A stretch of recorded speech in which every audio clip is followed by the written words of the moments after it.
As Peggy said, I'm Serena, and I'm privileged to lead an amazing group of women from Amberlea and from outside called Hearts and Hands in Harmony. I was honored with an invitation to visit the two Indigenous communities, and that is a very special honor because normally you don't get to go into these communities. And these communities are very remote. I had to go, the first photo you saw, I had to go to Thunder Bay, and then from Thunder Bay, I went on a smaller plane and went to Sachigo Bay. And this big photo that you're seeing is Sachigo Bay, Sachigo Lake, sorry, and that is the baggage claim for them. It's yeah, you have to smile, but it's sad. They have this airport in Sachigo Bay, and as you see, it's very rudimentary. It's very sad to see what is given to those people. This is where I stayed, which surprisingly was very nice inside. My room was very nice, and they did their best to accommodate me. The price of Coke is $8. The price of bananas is $4.39 or $4.79 per pound. The price of bread is $4 and some cents, and that is what the people have to live with, these prices, in order to survive. Pampers are $30 for a pack. They've got it really hard. Despite the hardship and the lack, they're warm, friendly, generous people. This is the principal of the little school, and she was happy. She called a team to meet with us. We spoke about one of the houses.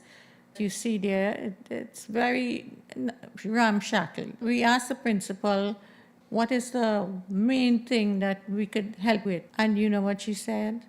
Food.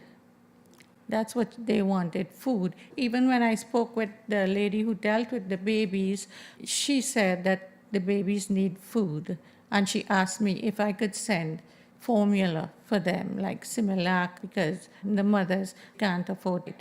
This is the principal. I'm handing over a quilt, kindly donated by Sylvia.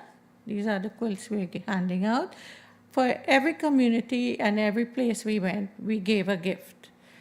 So here you have them receiving the quilts, and they were very, very happy to receive these quilts. I think they're going to put them up on the wall. It will be like we have a presence here. Some placemats Pat donated. I donated the first set. The second community where was Wiagamau Lake.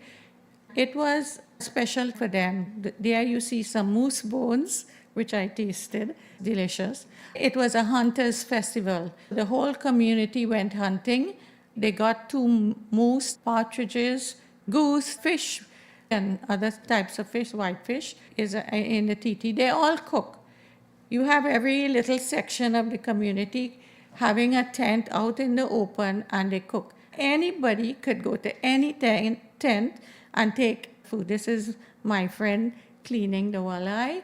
Very beautiful people. She made sure she put aside my share so nobody would take it. Even the moose bone, I had to eat it in front of them, but it was delicious. Here's me cutting up the moose. Another thing they appreciated this lady, just stop for a minute, Peter, I have to tell you about this lady. Just about 2 minutes, this is at the end of my journey, I'm ready to come back home, and this lady just darted in. I was just on my way to the plane. She called out, Serena, are you Serena? I turned around, shocked. And she said, yes. She gave me a big hug and said, thank you for the quilts. Thank you for those baby kits that you sent to us. And I mean, that made my entire visit so tremendous, it was so heartwarming for me to know that there is a lady up there who is thinking about us and is thanking us for the work that we do. You couldn't get better than to have this lady run into the airport just to catch me to tell me thank you. It was unbelievable. Thank you to those who contribute and help with the quilts. This is the lady that made it possible to give me the tickets to put me on the plane and find housing for me in the communities.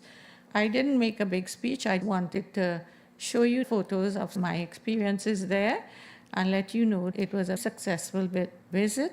I found out what people needed. I saw the poverty and the need and the lack and the neglect that these people have to suffer. But despite all that, they were wonderful, generous people. Please give to our charity. Please do so. You could put a little donation, even if it's $5, we will accept it. In the givings, in the offering plate, those who make quilts, please continue. You're doing tremendous work. With the grant, since food was important and they needed baby formula, I'm thinking we could expand and get some formula for them. They also asked for shoes because the kids wear 2 different sizes of shoes from like not the same pair because they handed down. They're not good, but it's all they have. So I don't know if I could pull off some shoes to send up there. We have also already bought school supplies because I met with the 2 principals and they would appreciate the help. Thank you for listening. And I think that's the last picture, right? That's it. If you have any questions, feel free to chat with me. Thank you.